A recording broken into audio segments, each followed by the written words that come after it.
HASIP S2. Assalamualaikum warahmatullahi wabarakatuh. Waalaikumsalam warahmatullahi wabarakatuh. Bagaimana kabarnya hari ini? Alhamdulillah. Allahu Akbar. Alhamdulillah. Semangat sekali ya. Nah, oke. Sambil menunggu teman-temannya untuk masuk ke ruang Zoom ini, silakan menengok di kolom komentar atau kolom chat. Di situ Bu Ayu sudah share link presensi Google Form. Silakan diisi sambil menunggu teman-temannya ya. Oke, ini juga sambil Bu Ayu absen yang belum ada siapa? Tadi yang izin ada 3 kalau tidak salah. Siapa yang hari ini tadi tidak masuk? Fidela ya, katanya Fidela masih dalam perjalanan. Agar pembelajaran hari ini memberi banyak manfaat untuk kita semuanya. Mari kita mulai pembelajaran hari ini dengan membaca doa sebelum belajar. Nah, karena tadi yang pertama kali gabung itu Cindy, Bu Ayu minta tolong Cindy untuk memimpin teman-temannya membaca doa sebelum belajar. Ya, mic-nya boleh dibuka semuanya, biar bersama-sama kita berdoa. Monggo. Bismillahirrahmanirrahim. Raditu billahi rabbah wa bil islami dina wa bi Muhammadin nabiyya wa rasulah. Rabbi zidni ilma warzuqni fahma. Amin ya rabbal alamin. Amin ya robbal alamin. Terima kasih ya Cindy. Nah, anak-anak, minggu lalu kita juga sudah bertemu ya dalam pembelajaran sejarah. Masih ingat materi minggu lalu kita membahas apa? Ada yang ingat? Atau sudah lupa? Masih, Bu. Ya, apa Fauza? Materi minggu lalu tentang apa? Tentang dampak kolonialisme dan imperialisme Barat di Indonesia.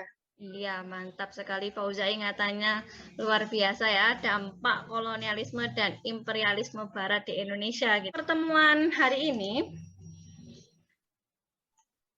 nah, kita akan membahas ini, Sumpah Pemuda dan Jati Diri Kebangsaan Indonesia. Ini yang akan kita bahas hari ini. Sudah kelihatan slide-nya Bu Ayu?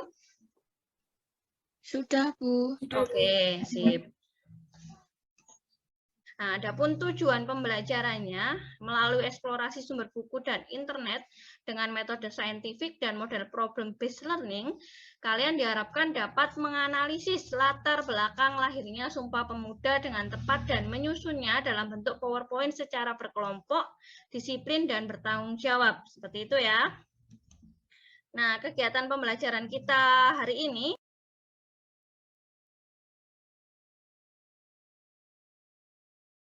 Nah, sebelum kita memulai pembelajaran hari ini, silakan kalian baca e-modul ya, e-modul kegiatan belajar 1 tentang latar belakang lahirnya Sumpah Pemuda.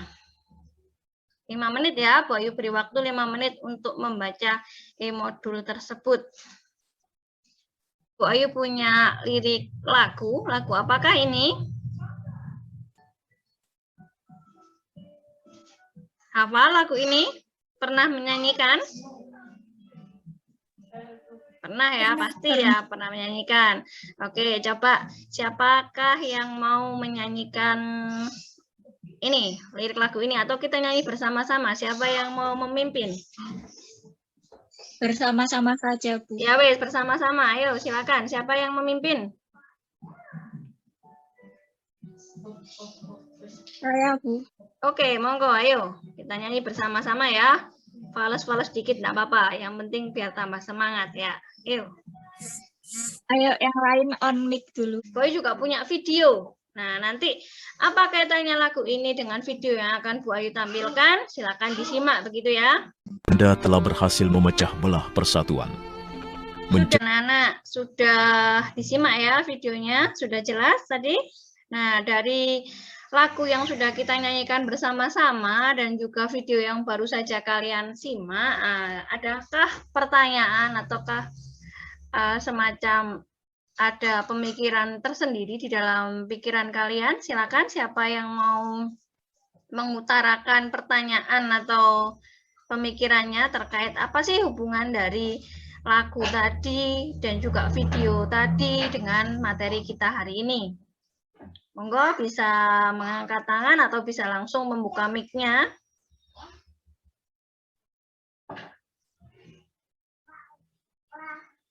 Saya mau bertanya, Bu. Oke, silakan. Cindy Maulidia ya. Apa hubungan politik etis dengan Sumpah Pemuda? Apa hubungan politik etis dengan Sumpah Pemuda? Terima kasih, pertanyaannya sangat bagus. Teman-teman ada yang mau mencoba menjawab pertanyaannya Cindy? Saya mau mencoba, Bu. Oke, silakan Nadia Natania. Politik etis sebenarnya adalah politik balas budi Belanda untuk Indonesia karena Belanda telah mengeruk hasil bumi Indonesia. Nah, di dalam politik etis itu ada pendidikan salah satunya. Dan pendidikan tersebut adalah salah satu cara yang membuat para pemuda Indonesia memiliki pemikiran yang maju, memiliki pemikiran seperti para bangsa Barat, sehingga pemuda Indonesia memiliki keinginan untuk memperjuangkan bangsanya sendiri. Oke, Sekian, terima mantap kasih. sekali ya jawabannya Nadia Natania ya. Cindy sudah lumayan jelas ya, nanti akan kita bahas lagi di penjelasan materi POI dan diskusi kelompok. Ada lagi yang mau bertanya? Monggo silakan. Seperti itu ya. Nah, jadi kalian nanti akan terbagi menjadi 4 kelompok. Tadi sudah saya share ya pembagian kelompoknya ya, masih ingat kan? Nah, ini Bu Ayu akan menambahi sedikit. Nah, ini yang tadi sudah kalian baca. Jadi ini mereview sedikit materi singkat hari ini. Kelihatan ya slide-nya ya. Nah, tadi yang sudah kalian baca di e-modul dan juga yang sudah kalian simak di video di awal tadi itu adalah terkait latar belakang lahirnya Sumpah Pemuda. Ada beberapa hal yang melatar belakangi lahirnya Sumpah Pemuda. Nah, ini ada 3 hal.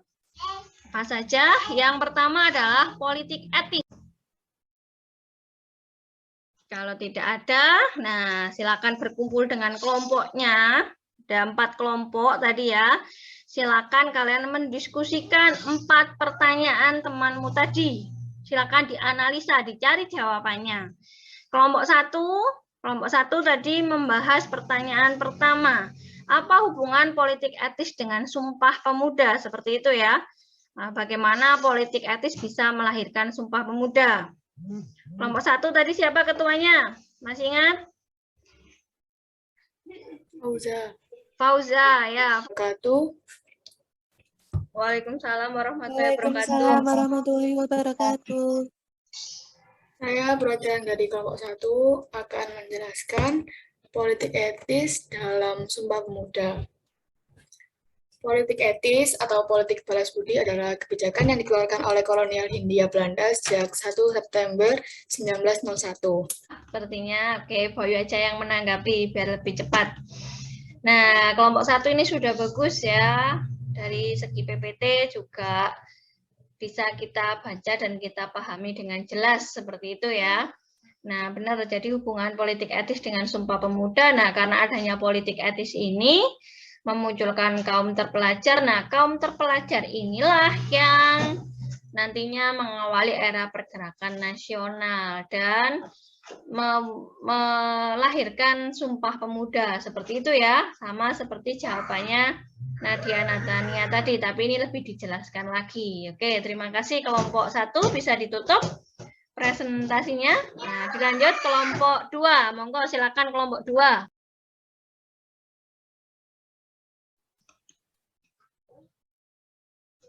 Siapa yang bisa menyimpulkan pembelajaran hari ini, kesimpulannya?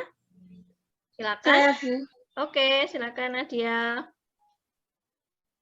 Kesimpulan pembelajaran hari ini, karena hari ini kita akan belajarnya Sumpah Pemuda ya. Bahwa Sumpah Pemuda itu adalah suatu proses yang panjang untuk meraih identitas sebagai bangsa Indonesia, sebagai awal mula yang kita sebut sekarang Republik Indonesia. Sumpah Pemuda dilatar belakangi oleh 3 hal. Yang pertama itu politik etis, politik balas budi Belanda untuk Indonesia. Yang kedua, peran pers atau jurnalisme para pemuda untuk memberikan dan mengabarkan kepada rakyat lain. Dan yang ketiga, bangkitnya nasionalisme. Jadi mempersatukan setiap daerah yang dulu terpecah-pecah. Sekian, terima kasih. Oke, mantap sekali ya kesimpulan Nadia Natania ya. Jadi Bu Ai tambahin sedikit. Nah, tadi apa hubungannya lagu Satu Nusa Satu Bangsa yang kita bahas di awal, kemudian video, sampai dengan penjelasan Bu Ayu dan hasil presentasi teman-teman kalian. Nah, jadi hari ini tadi kita belajar tentang latar belakang lahirnya Sumpah Pemuda, seperti itu ya. Nah, Sumpah Pemuda itu isinya tergambar di dalam lagu yang pertama kali kita nyanyikan tadi, yaitu Satu Nusa Satu Bangsa. Itu hubungannya ya. Nah, latar belakangnya ada 3 hal. Yang pertama politik etis, yang kedua peranan pers, dan yang ketiga adalah bangkitnya nasionalisme, seperti yang sudah dijelaskan oleh Nadia Natania tadi. Terima kasih banyak ya Nadia. Yang lain juga kesimpulannya sama kan? Ya, sama aja. Oke, nah anak-anak, adakah yang mau memberi saran dan kritik terkait pembelajaran kita hari ini atau refleksi untuk pembelajaran kita hari ini supaya di pembelajaran yang akan datang itu bisa menjadi lebih baik? Silakan, siapa? Saya, Bu. Oke, silakan Cindy. Pembelajaran hari ini cukup menyenangkan, tapi waktu buat PPT-nya itu terlalu pendek, jadi PPT-nya apa adanya gitu. Oke, terima kasih ya. Alhamdulillah kalau pembelajarannya menyenangkan meskipun siang-siang panas ini ya. Fauza sudah ngasih jempol. Oke, katanya Fauza gitu ya. Terima kasih anak-anakku. Oke, untuk ke depan akan kita perbaiki lagi ya, jadi biar pembelajarannya lebih baik. Nah, anak-anak untuk post-test, nanti silakan kalian login ke e-learning. Ada 2 soal esai di CPT, silakan kalian kerjakan untuk mengetes apakah kalian sudah memahami, benar-benar memahami pembelajaran hari ini atau belum. Seperti itu ya. Nah, kita ketemu lagi minggu depan. Kayaknya dengan personil yang berbeda ya, mungkin sebagian masih ikut, sebagian tidak ya, karena minggu depan jadwal kita adalah luring, seperti itu ya. Nah, minggu depan kita akan membahas tentang proses berjalannya Sumpah Pemuda, yaitu Kongres Pemuda 1, Kongres Pemuda 2, itu yang akan kita bahas di pertemuan minggu depan. Nah, kalian bisa mempelajarinya di e-modul kegiatan belajar 2. Oke, anak-anak, tidak ada yang ditanyakan ya, sudah jelas ya? Oke, kalau gitu kita akhiri pembelajaran hari ini dengan membaca doa majelis. Monggo, silakan dipimpin sama siapa? Werdi, coba Werdi dipimpin teman-temannya untuk mengakhiri pembelajaran hari ini, membaca doa akhir majelis bersama-sama. Untuk mengakhiri pembelajaran kali ini, mari kita tutup dengan doa majelis bersama-sama. Bu Ayu akhiri ya, sampai jumpa lagi. Wassalamualaikum warahmatullahi wabarakatuh.